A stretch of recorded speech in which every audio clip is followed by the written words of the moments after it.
just want to,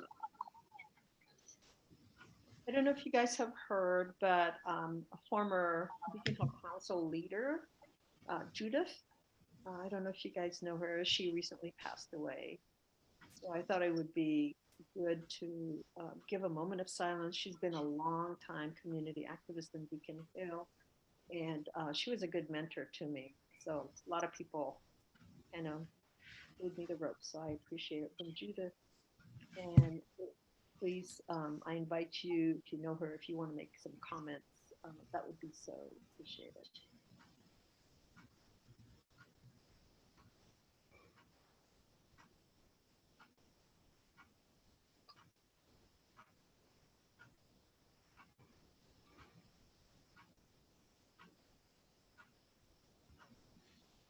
Okay, I'm gonna send an email to some of the people who organized a kind of a memorial for her to say that we gave her a moment of silence. Did everybody get a chance to look at the agenda? I'm going to go over the first item, which is the 2023 advocacy. And what I can do is I can bring it up on the screen and share it with you. Can you see it? Let me put it in the middle of my screen. Can you see it?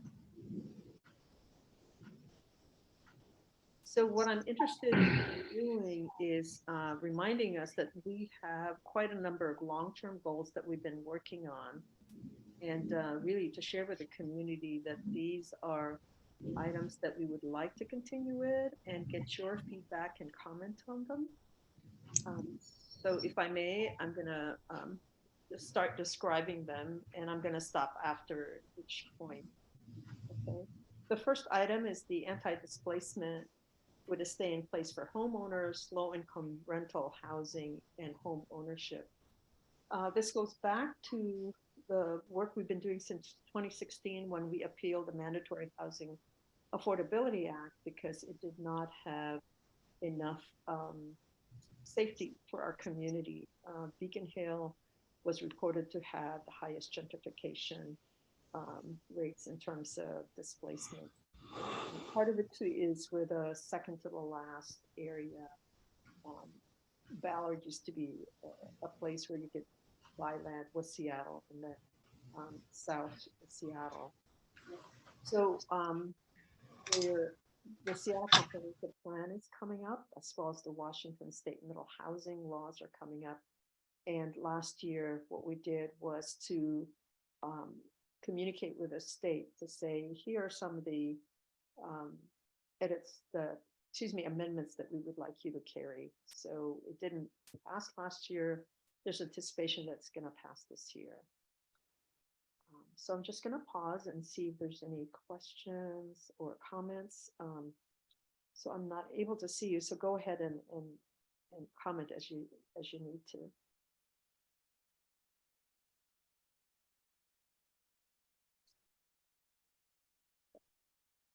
Not seeing any. I'm going to go to the second item, which is the Air and Noise Pollution Community Action Plan.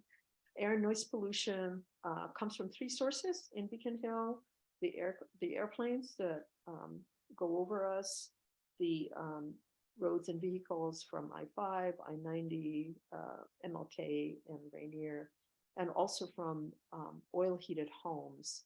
So we are pursuing, we have taken action to pursue those areas. For the oil heated homes, we have been advocating for funding for low income households to be converted, as well as other programs so that it's more inclusive. And then the third item is the climate resiliency. As you well know, or maybe you might not know, we are a tree desert as compared to the city of Seattle. Rather than calling out for tree equity, because the tree canopy has been reduced since 2016 and further reduced with the last LIDAR 2022 study, what we're looking at is advocating for what they call a healthy tree canopy, which is at 30%. So that would be one part. And second is with the anticipated effects of climate, which to some degree people are already experiencing, like the heat islands or flooding, shutting down of power. Again, which has been happening. The community centers would be important so that there's a place people can go to and gather and at least plug in their phones and whatever else they need to do or stay in place. Um, and the new area within that is our District 2 City Council Representative Tammy Morales has been promoting what is called the 15-minute walkable city, where they'll have a lot of services. So what it does is it reduce people driving so that there's less greenhouse gases. So that's an area that we want to continue to advocate for. Um, and it has a lot of relationship with the zoning that could be coming up that could blindside any ability to do local control on how the neighborhood is going to look like or how much of a buildup. So with that, I'm going to stop sharing and check in and see if there are comments from folks. So those are the broad advocacy areas we've been working on. And what we're looking at is to continue the work and checking in with community to make sure that we're on page. Maria, um, how is Tammy Morales trying in that 50-minute walk? What's she trying to? How's she trying to do it? Or Well, she doesn't have specifics yet, but it has come up. She has a group of community groups and organizations, and they call themselves Seattle Within Reach. So she's promoting density. She's also promoting this 15-minute walkable city. She's done educationals on it. This is not an unusual idea. It's done in other countries. And of course, the challenge is on what the details are going to be. Because Beacon Hill is residential.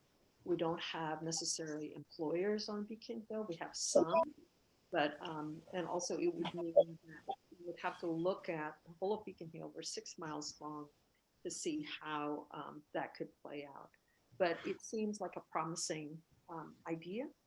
Um, and we need to make sure that because there's such big changes like the state middle housing when it's talking about all places needing to be able to build at least 4 units, um, then it might blindside whatever is getting planned. So we just wanted to check in with community to say, okay, this looks like a logical plan for Beacon Hill and other places in Seattle, but we'd like to include that in our advocacy. So no details yet from her, but she's rolling out the concept. well, I'm thinking to have 50-minute walks. Probably we need a store every third block. I'm just of sorts as an idea. Uh, yeah. It's a big idea. For those of you who have been in other places where there are smaller scale of Small. community, Yeah. or in actually in France, we were out there for a conference and it was a family conference. And anyway, we were seeing the effects of having these local neighborhoods kind of self-sustaining in many ways. So alternative transportation is getting used. So any other questions? May I ask a quick question? When you talk about the tree canopy efforts, does that include the ability for the city of Seattle to provide interested homeowners with additional trees, such as we used to do out in the parking strips?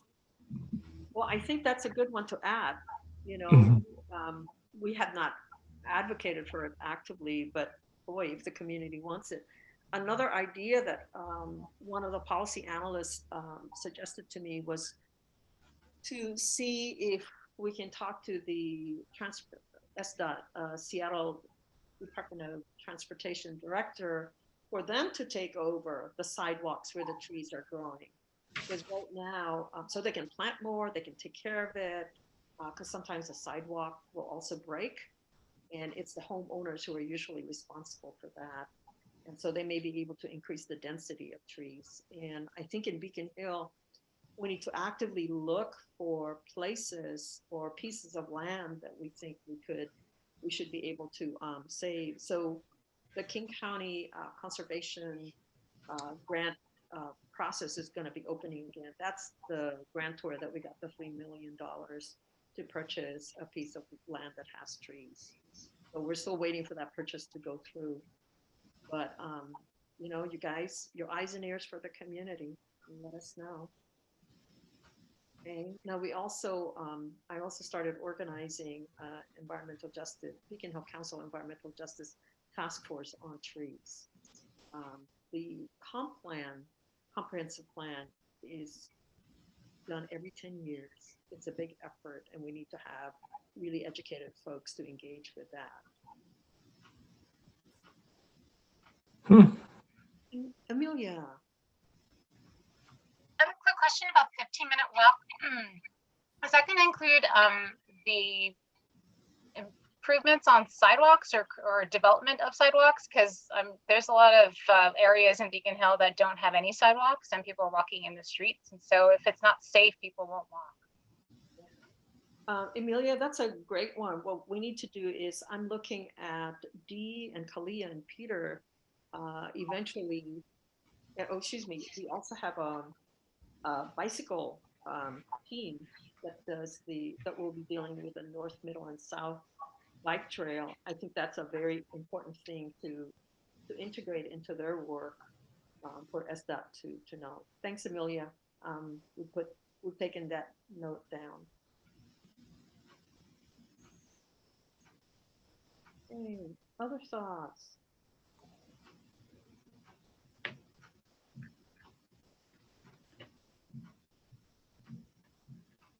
Okay, so I'm just going to check in with folks and ask a basic question.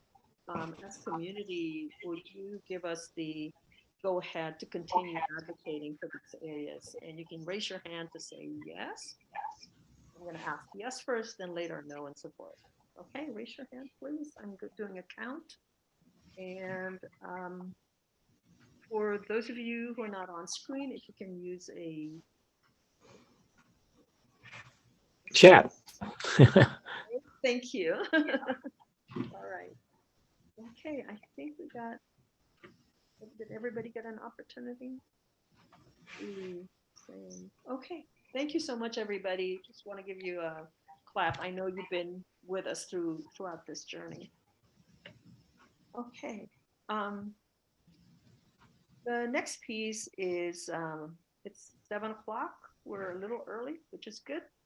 We'd like an update on the North Beacon Hill bike trail. There's been a meeting with the SDOT director, Greg Spots, and we have 3 people who might be able to give us the update.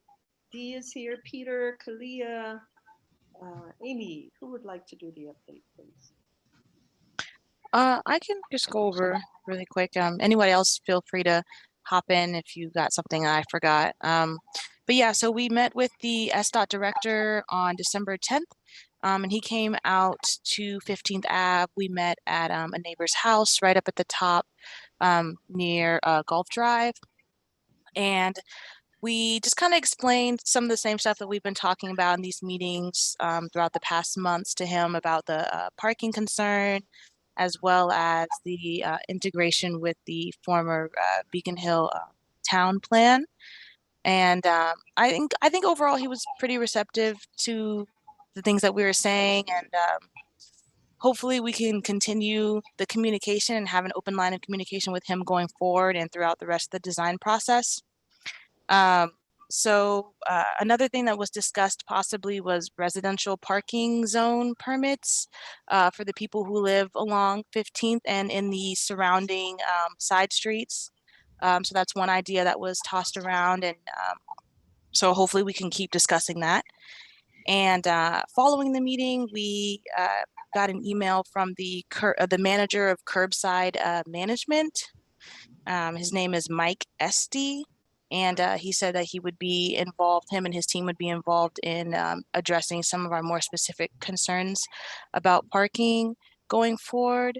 And finally, we also got an email from Hallie, which is one of the directors on the bike route team. And she said that following the survey, which just closed, they plan to reach back out to us around January 23rd with any updates or progress that they've made in terms of that. So we're just gonna keep on the lookout for that email, and hopefully if they do have something to present, they'll be able to present it next month. That would be ideal.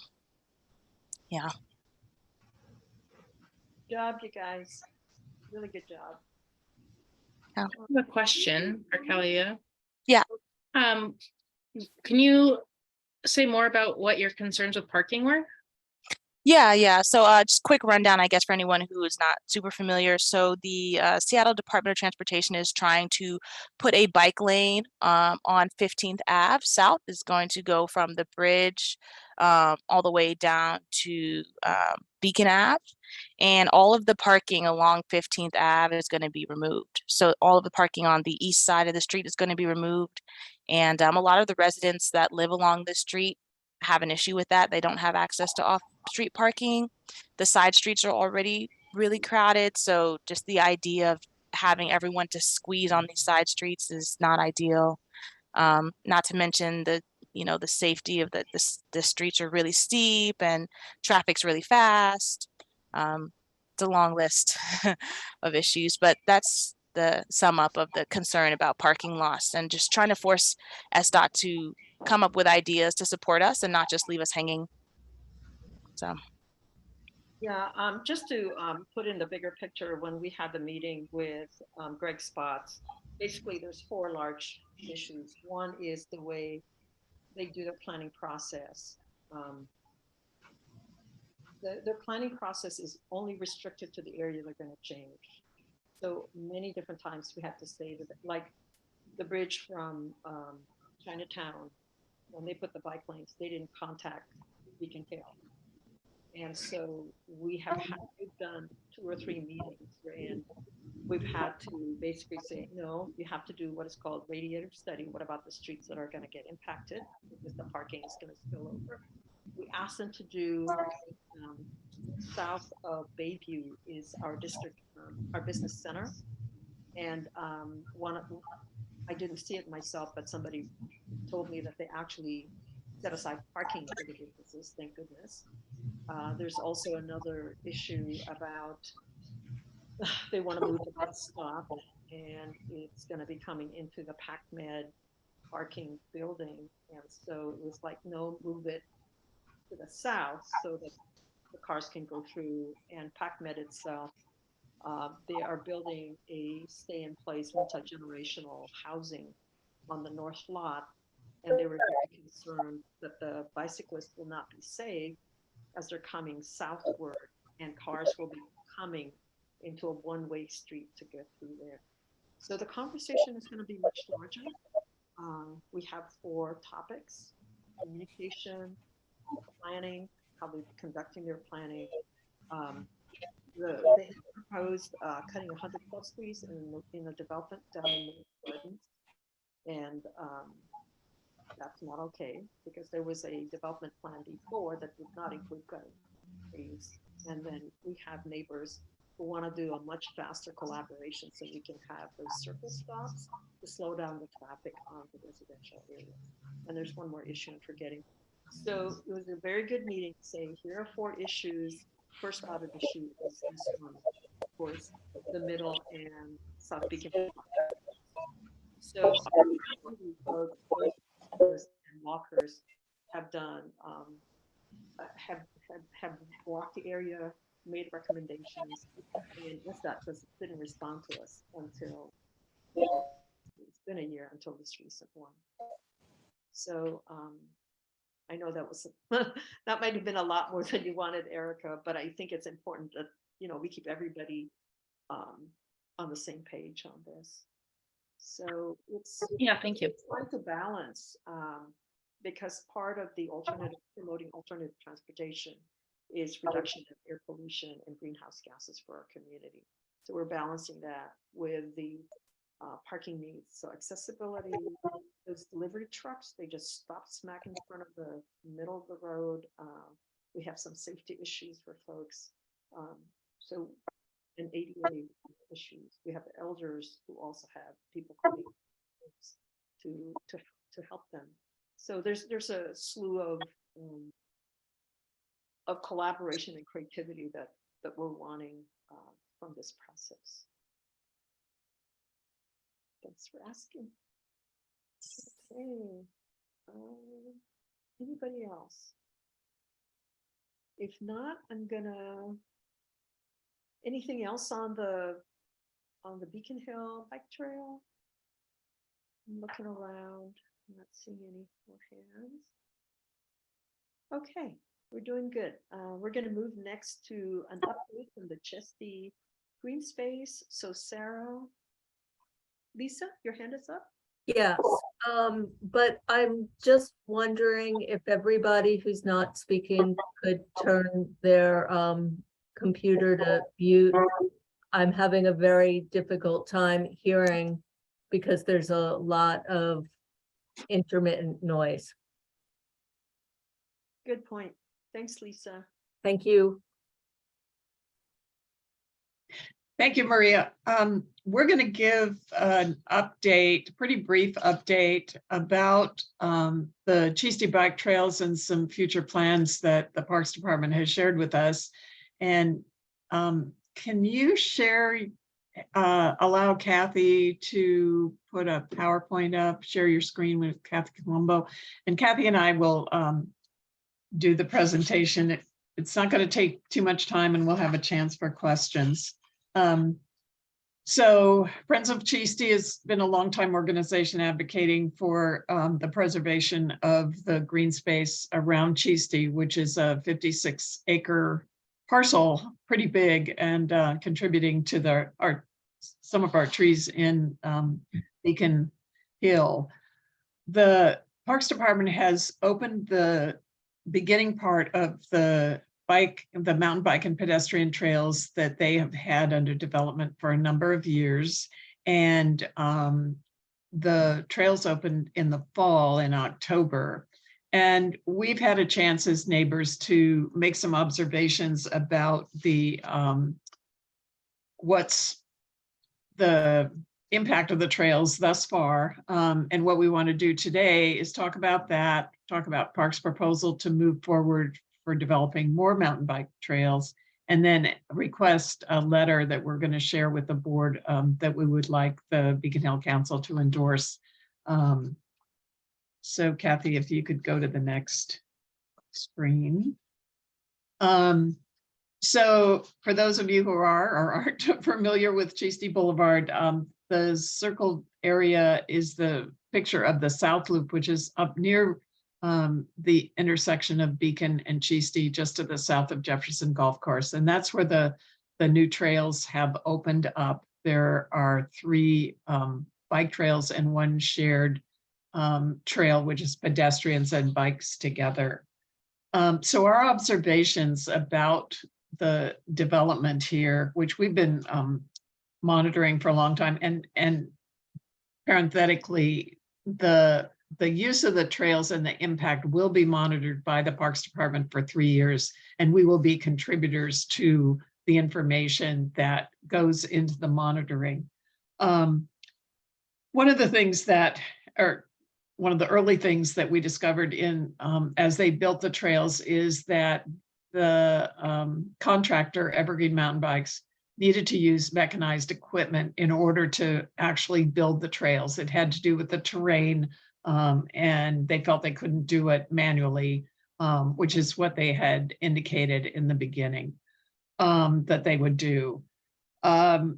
Secondly, the amount of clearing and the amount of grading that needed to happen to build the trails was considerably more extensive than was outlined in the grading permit from the Parks Department. And we've gone in and done measurements, and it appears as if the amount of vegetation and tree removal was about twice what was planned by the Parks Department initially with their permit.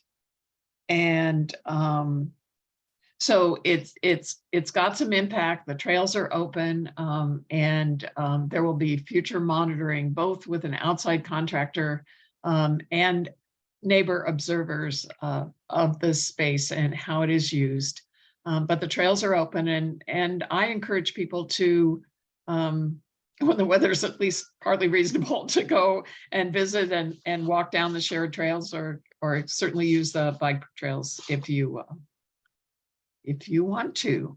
So that's kind of our up to date. We've got some pictures that shows the some of the impacts, Kathy. So this is one area in the center where there was considerable clearing. This area had previously been covered by vegetation, certainly had some blackberries and things in it, but you can see how the basically the forest has been opened up as a result of creating those bike trails there. Next. This is a picture that resulted, we learned that the Parks Department was going in and actually doing some investigative work, and they brought mechanized equipment in, and this is the result of some of the clearing that they did with a machine, and you can't quite see it, but it really just cut through all the vegetation. And this is the impact of using the mechanized equipment. Next. And then the other impact that we found is that certainly there are a lot more bikers in the area. And one of the things we've been working with Parks on is to keep the bicycles off the pedestrian path. The pedestrian path has become a very active place where people walk, they walk their dogs, they walk their babies in strollers. It's 1.5 miles that goes from the light rail station all the way up to the top of to Beacon Hill. And so it's designated pedestrian only. And the impact is that we're finding a lot more bikers actually hopping on the pedestrian trail. And so we're working on the safety issues with Parks regarding that. So those are some of the impacts that we have noted. At the same time they opened the park for the mountain bikers, the Parks Department announced plans to develop the north part of Cheasty, which we embrace as the heartland of Cheasty. It's the quality vegetation area, and as you can see, proportionately quite a large area. So the Parks Department is proceeding with a planning process to gather community input to see what they might do to add mountain bikes and pedestrian trails to this area. And the reason we're sharing that with you, and I think Maria made a really good point, is that if we do proactive planning, if we encourage the Parks Department to involve us as neighbors on Beacon Hill proactively to get involved, that's what we want to see happen. They have not unveiled what methods they're going to use for their planning process. And part of the letter that we're proposing that the council send is to encourage them to really work with us. We know our neighborhood, we know its particular unique qualities, and work with us to develop a planning process that really works, rather than having it be kind of a tops down or from the outside for something that's so key to our neighborhood. Many of you have experienced Cheasty, and you know this, but the unity of the strategic plan that Maria talked about with protecting the tree canopy, Cheasty is very significant to that. It's 56 acres in an area that's got a tree canopy deficit. And Maria referenced, yeah, Kathy, you're good. Maria referenced the 2022 study by the Urban Forestry Commission that compared over a 5-year period what the impact was on the tree canopy. And so I'm just going to reference this briefly, but we're also going to put a link to that study for people to look at. It's really dramatic, and there has been considerable tree loss over the last 5 years. And one thing we found particularly interesting is that the losses are happening in the Parks Department owned property. One would think that as we look at the development, as new housing that goes in, big coverage of lots, that would be the impact of the tree canopy, but it is not. In fact, where the trees are being lost, it's in the Park Department. Land is the primary area of loss, and then there were some gains, and this map is kind of showing, comparing gains of where there's been reforestation in Longfellow Creek, East Squamish, but again, losses in the Rainier Valley and the West Squamish Greenbelt. So I just encourage you to take a look at that, because it really feeds and provides very specific data on the Beacon Hill Council's goals around tree canopy and environmental issues. So we'll post that link to the study. And just to mention, the Parks Department has a philosophy of activating green spaces as a way to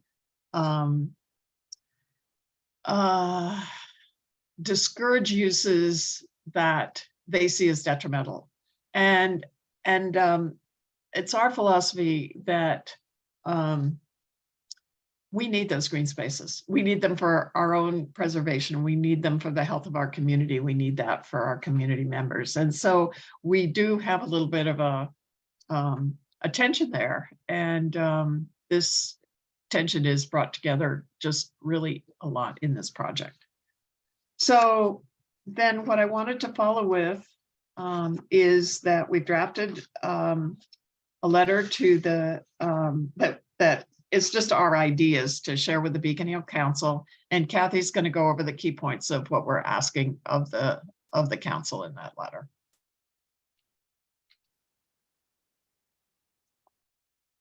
And like, this is just ideas we're throwing out. So the Beacon Hill Council will write the letter. Right. This is just some key points that we wanted to share and to begin to get you thinking about what resonates with the Beacon Hill Council. Again, we're not saying that we're not here to speak for the council, but rather to just lead the process. So what we're asking is Parks to work with the Beacon Hill Council and designees to design any public process for further development in Cheasty green space.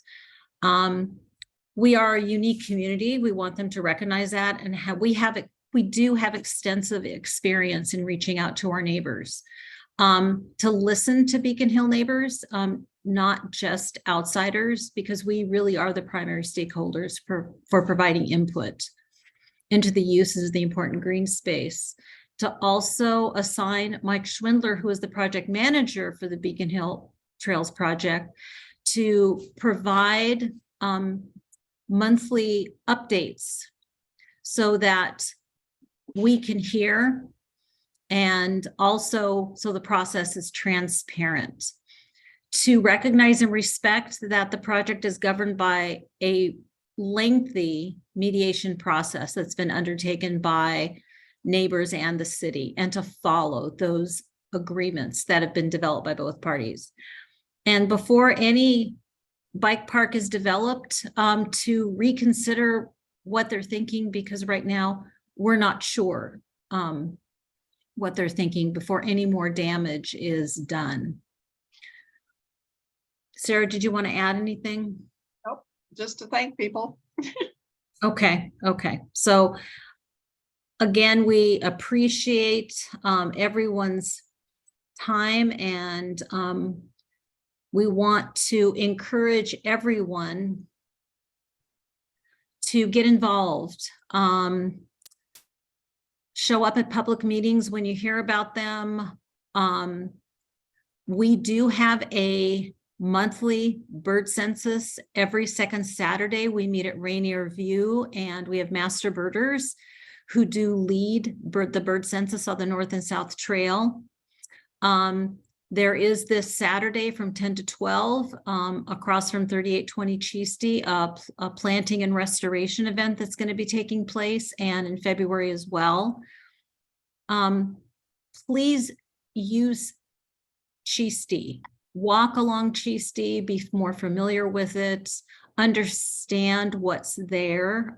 There's a lot that it has to offer. It's not a big, bad, scary place. So we thank you all very much for your time.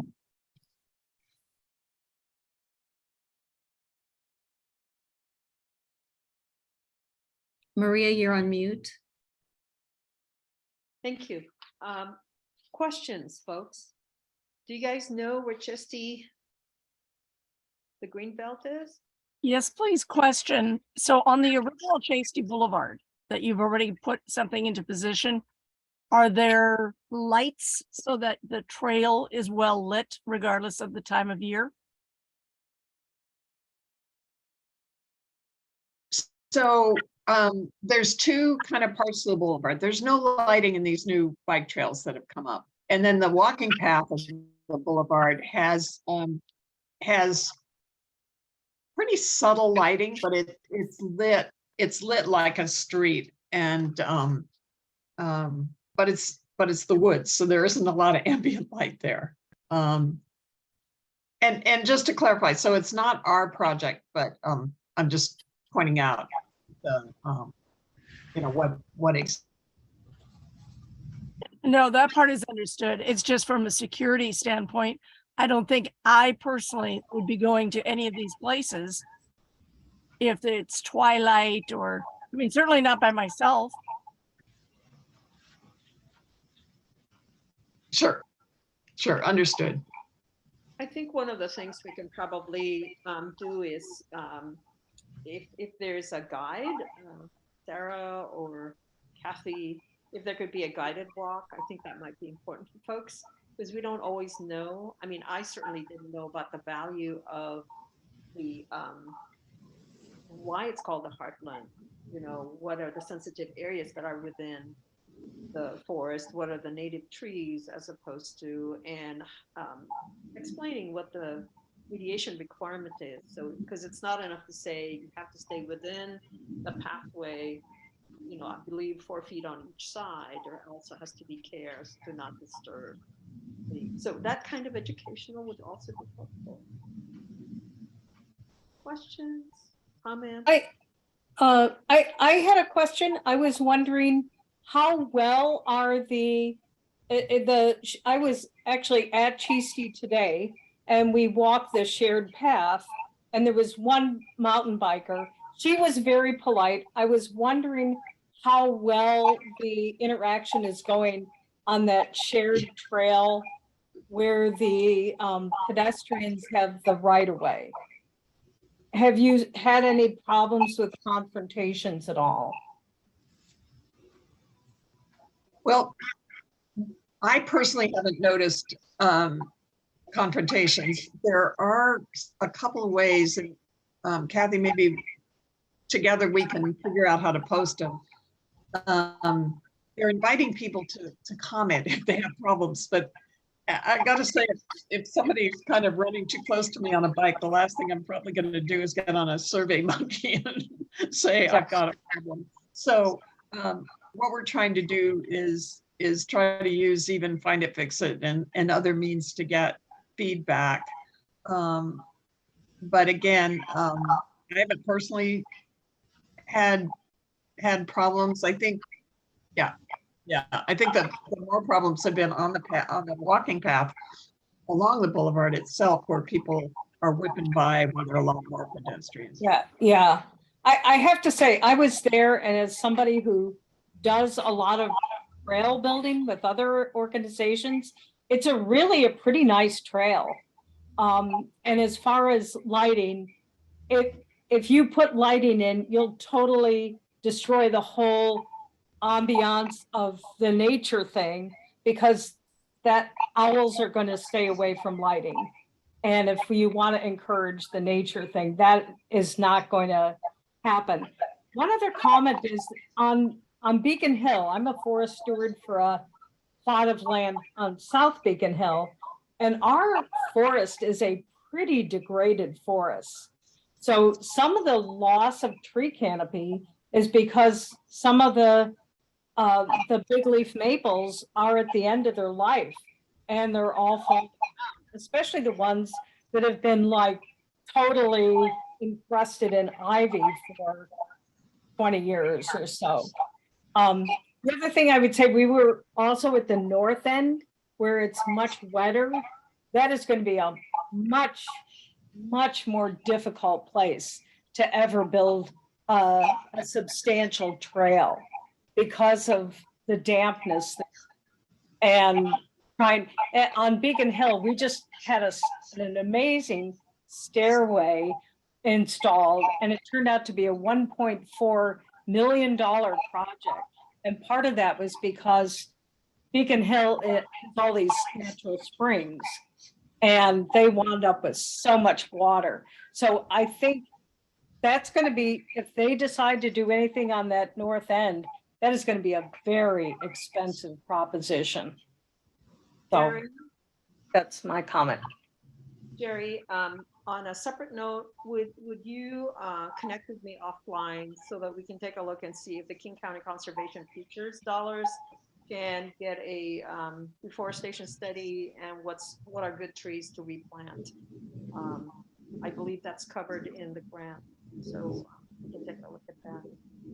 I'm going to shift back to the topic, Kathy and Sarah. It's going to be really important if you can provide information as to what the mediation sections are and how, what the violation is, so that we can say, this is a good neighbor thing to, everybody collaborate and cooperate. So if that could be a follow-up item. I have one more question, comment. Yes, please. I do too. My name's Ed Deal, spouse of Jerry Chambers, and I've studied the Cooper's hawks in Cheasty green space since 2012. And they nest all along where the proposed North Loop is from 2012 to 2021. So that would be looking at the amount of clearing that was done for the South Bike Trail. You will really degrade the wildlife habitat by putting in the North Loop. So the Cooper's hawks will vote with their feet. Larry, thank you so much. And that's one of the reasons why we are doing the bird survey, is trying to provide some data to present to parks so that they can see the value, and so appreciate your comment and your work with the Cooper's hawks, because yes, we've been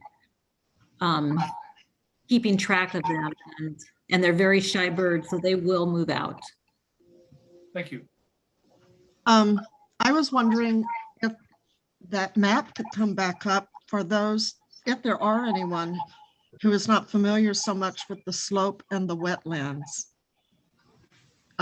Since it was mentioned earlier or recently about how wet the north might be. But maybe people already are aware. Take me off, I'll mute now. Thanks. Okay. I don't have access to upload the map, Pat. But I would send it to the Beacon Hill Council so that they can, oh, thank you, Sarah. That'll be great. And also, we probably should include it in the minutes, because that's part of the record of this discussion. So not seeing any more questions or discussion, I'd like to ask community, would you like Beacon Hill Council to connect with parks to be able to highlight the fact that there are mediation agreements in place that have not been abided by, and we would like parks to come and give us updates regularly, and that we would like the community and the local neighbors to be involved in the planning and outreach process or communications process. So I'm looking around to see. Okay, with that question, were you raising your hand, Kathy? I was going to move to the question. Community, do you support Beacon Health Council taking such actions for the Cheasty green space? You support, please raise your hand or wave up. Is everybody having an opportunity to participate? I'm showing you at 2 screens, so let me look at my other second map. Okay, it looks like we have community guidance to go ahead and engage in this very important work.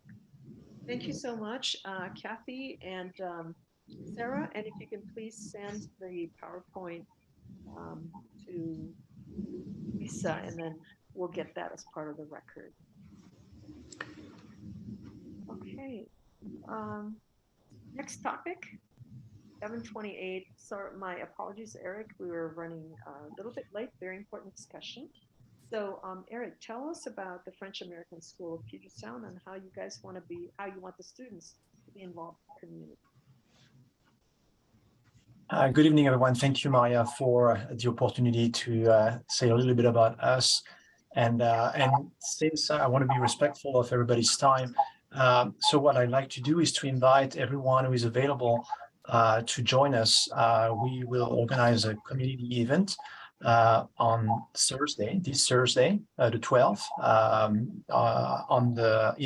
on our site, the Penn Building. So it's on 2203 23rd Avenue between College and Walker. So we'll be having this meeting in person and also online. So if you want to join us online, please feel free to email. I see that Michelle put in the chat the email where you can just ask for the link, so then you can attend as well online.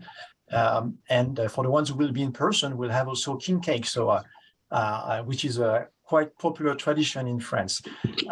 So just to say a few words about our school. And first of all about me. So I'm the head of school here.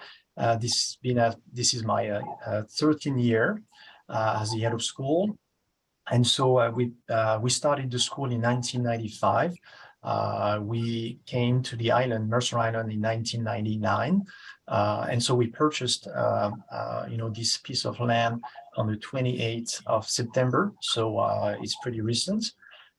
So we are, as I said at the introduction, we are very excited to join the community, the neighborhood, and I'm extremely happy to learn a lot about this neighborhood. Our school is a bilingual school. We teach in French and English, starting as early as 18 months old. And so our oldest students are in grade 8.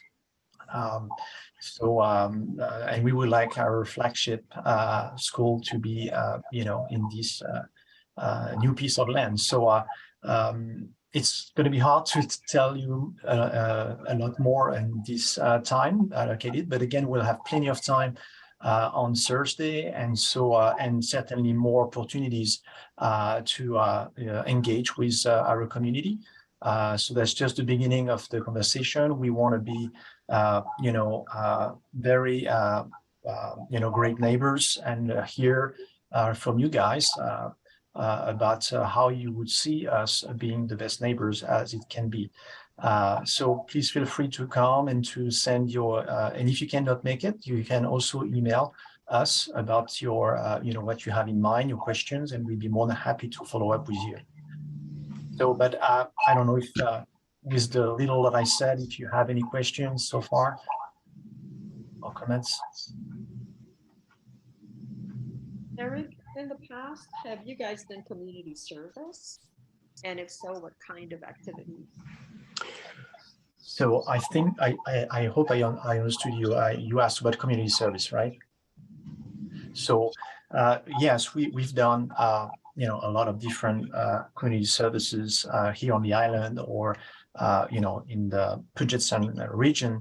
I think that the best community service is the one that fits the needs of your neighborhood. And so that's why we will need to hear from you and what makes sense. We are a King County Green School. So what I heard just earlier resonates a lot with me and with our school. We talked a lot also about traffic and parking and so on. And so, we want to be, how can I say, to reduce as much as possible the impact on our environments. And again, to be responsible, I mean, our area is education. And so we strongly believe in educating our students to be responsible citizens of the world, having a very positive impact on their environment, direct environment, but also on the world. Anyway, we want to engage with, again, our community and be actively, part of all these projects like the ones I just heard earlier. I saw a couple of hands up, Linda Wong and then Kalia Carter. Go ahead, please. Oh, sorry, it was a remnant. I forgot to take my hand down. I apologize. Kalia, did you have a question or is it a? No, mine was also left over from the voting. Sorry. Okay. I have a comment. Was at your school. Amy's hand is up. Hold on, and then we'll have you. Okay. Yeah, sorry. This property was supposed to be an apartment building before, and one of the concerns we had was traffic flow on 23rd and College. So how is that going to be resolved with the school? So this is definitely, an important topic, and we, later than 2 days ago, we had a meeting with the Gideon School and the Lake Washington Girls School, because, again, we want to work together so that, we will minimize the impact of traffic and make sure we can work together. We have a fleet of buses already that we use quite significantly. 6 buses already we will use and certainly partner with our with the other schools. So that's one thing. I ride my bicycle every day to work, so I think that my impact will be quite minimal. But we also very encouraged carpooling. But it's going to be definitely a new, it's going to be an urban campus, and that's going to be factored in our decision-making process. Eric, I'll just add that we also have a transportation and traffic engineer on board the project. And we've started conversations with SDOT and SDCI to cover these topics as well. So we don't have answers yet, but we do have the experts involved to help us with this. Another thing to mention is that we will have a parking garage. That's what we plan. This parking garage will not be for hundreds of cars, but this is going to help. So that's part of the solution. We will go over those details and in more detail on Thursday. So again, invite everybody to come or dial in either way. But as Michelle and Eric point out, we're really working with the city, with the other schools to minimize any impact. We're really looking at how do we deal with pickups and drop-offs and those aspects of having a fleet of buses, which then get a lot of kids on one bus with minimal cars, and also having a parking garage that has a capability of doing drop-off circles as well. So we're really looking at how to partner with the community and making sure it's little impact to that side. Larry? Well, I wonder, how many students do you plan on? Capacity? So capacity, right now we have 430-ish students. So the school that we are planning to build will be able to accommodate up to 660 students. So that's Wow. it's not necessarily a target, but we want to make sure that we can accommodate this number of students. That being said, we just started. We're going to start the satellite campus next week in Factoria. So our community is is spread, and so what we want to make sure is that we will be able to continue to offer this bilingual education to the families who are interested in such a program, whether it's on each side, but also in Seattle, as I just mentioned, we will have our main campus there. Yeah, I just want you to know that I visited your school at Mercer Island about 2 years before the pandemic, and it looked pretty good, looked very well. And I live in 22nd. I'm 4 blocks away. I used to go bowling down where you are right now, and I miss the bowling alley. That's all I'm gonna say. But I do too. but the school was run very nicely. Thank you. Thank you, Larry. Mm-hmm. Mark, you have your hand? Yes. Let me back up and say I introduced myself before, Mark Solomon. What I do for a living is I'm a crime prevention coordinator with the Seattle Police Department, and I have a background in crime prevention through environmental design. I have reviewed building plans for a number of the apartments going into the North Rainier Valley area, and I just did a survey of the 2 schools that are right near where you're going to build.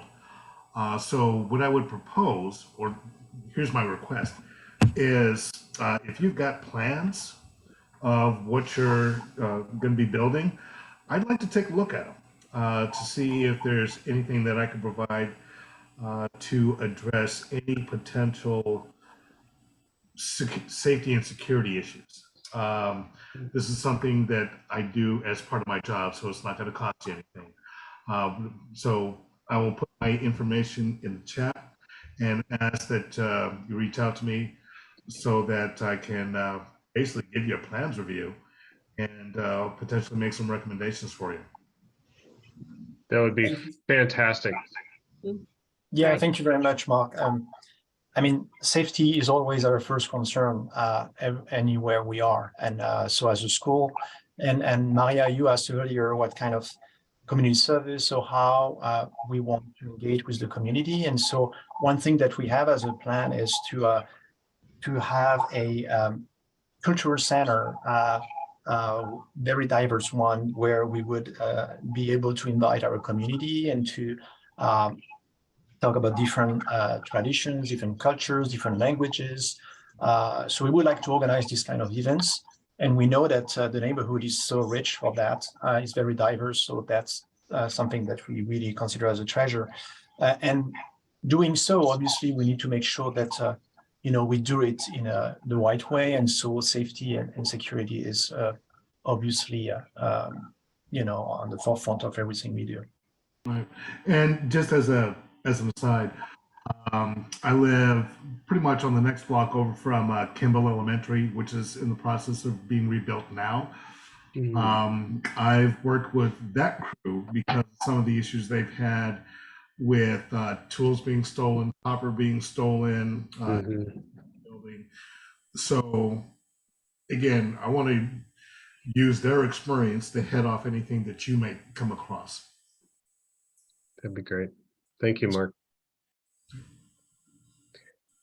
Okay, I'm looking around to see if any other hands or other comments. Eric? There's a comment from Mira about the existing building. We'll talk more about this on Thursday. The short story is we're not going to be able to maintain that building to accommodate the size of school that we want and the cultural center and the program that we're trying to do.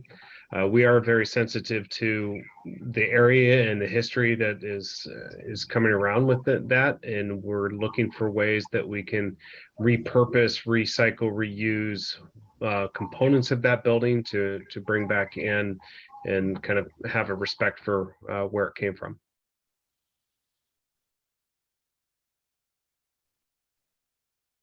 Okay, any other last comments?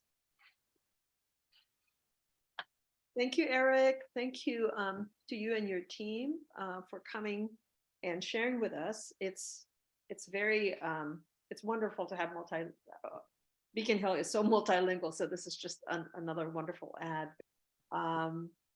So with that, I'm looking around to see if there's any announcements or comments or appreciations that you guys might want to have. Hang on. Lou, you see your hand is up? Thank you. This is an announcement from Beacon Arts, and it's to let the community know that Beacon Arts, which is your local arts and culture organization, has been awarded a grant from the Office of Arts and Culture to provide over $68,000 to artists as part of the recovery funding. And there will be requests for proposals going out. Again, this is all kinds of arts, whether it's spoken word, music, dance, movies, performances. And we'd like to throw as wide a net around our community as we can. I'd personally love to see some youth participate and go in competition for perhaps their first experience with public art grants. So anyway, the announcements will be on the Beacon Arts webpage. So if you're not on the mailing list, hop over to beaconarts.org and get yourself on there. So there will be, and also the usual Facebook and stuff like that. But we'd really like to bring the talent out from the community and for all of us to enjoy it. So we'll also be working with Mount Baker in soliciting artists for that. So stay tuned. That's great, Lou. A couple of other announcements.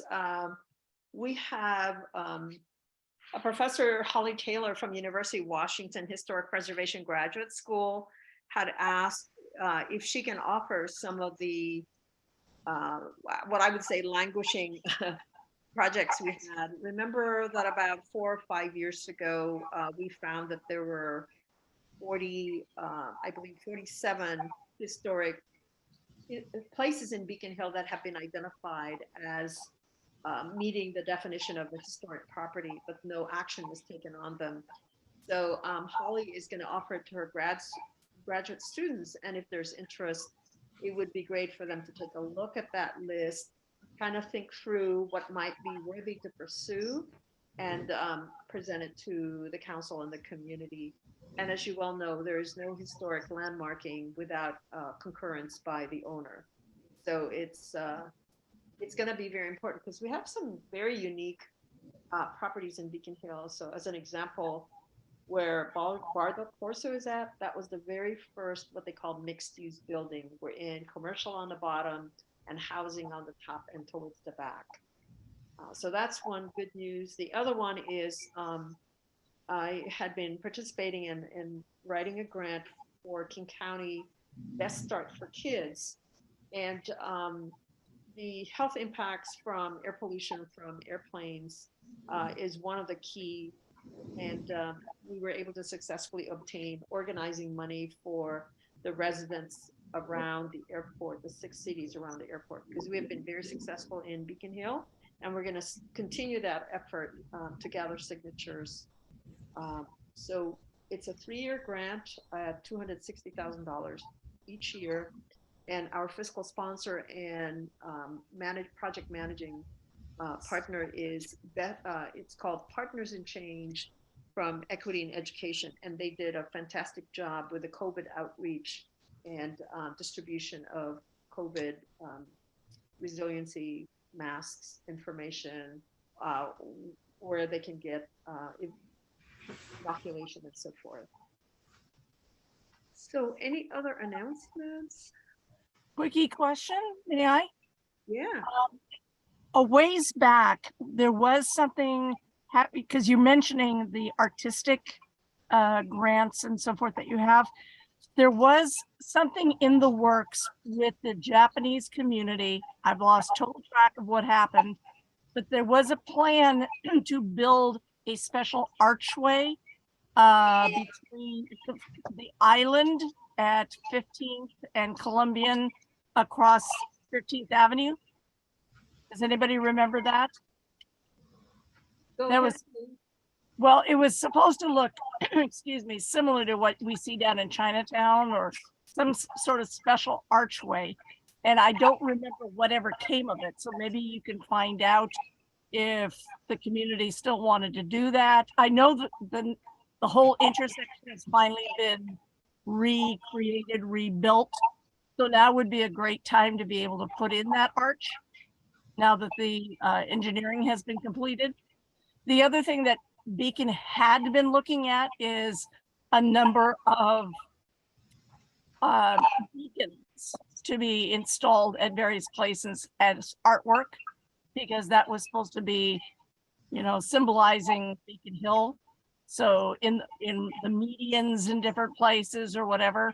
But again, the one who was in charge of that or come up with the idea was the gentleman that was an architect and lives up here in North Beacon Hills. So if I have to, I'll go knock on his door and ask him if he still has interest in maybe leading that effort. But since you have artists, maybe this would be a great way to, you know, show off their work. That would be great. And I think part of what our interest is on how to harmonize. So it's not an individualistic piece of work, but rather it harmonizes with the history of Beacon Hill. And also at some point, I think there'll be a discussion with SDOT because they're going to be supposedly in helping us become a more slow down the speed. There may be more crossings that, you know, some of these can be impacted. So that's great. Rita, would you go and knock on his door? Yes, do that. And actually, if you would just email me, then at least I'll have a way to find you again. Okay. What I'm going to do, I'm kind of drowning right now because I'm writing grants, but I'm going to ask Lisa. Lisa, can you follow up with Rita, because that's a very good lead, please? Lisa is our secretary. Okay. Yes, I can. Communications. Okay. Thank you. All right. Any other thoughts? And if not, this is a really productive meeting. I so appreciate seeing everybody. And I know one day we will kind of gather and still do a hybrid because not everybody's comfortable with doing face-to-face. But thank you, everybody, and keep engaged and your eyes and ears of the community. So keep at it. You know, anything that you think that should be responded to or needs attention, we collectively need to take care of Beacon Hill, not only for ourselves, but really for the future. Okay, with that, okay to say goodbye so we can have our board meeting and maybe we can end on time. Thanks, right. Maria. Good night. Thank you, everybody. Great job. Everyone. See you next month. Okay, see you then. Or Thursday. See you Thursday. Oh, that's right. Take care, everybody.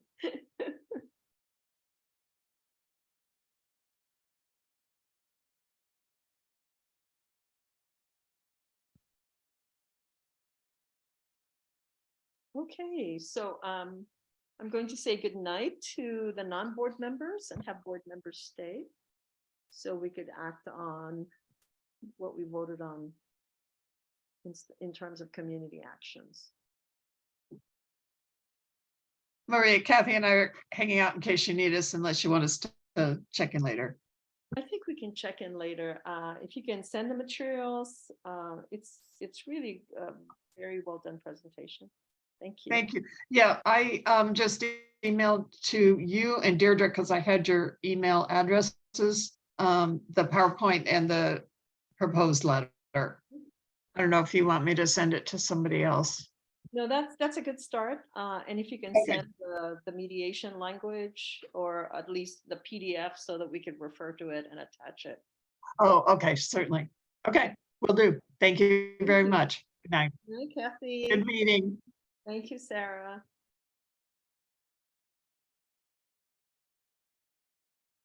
Okay. Let's see, Mitchell.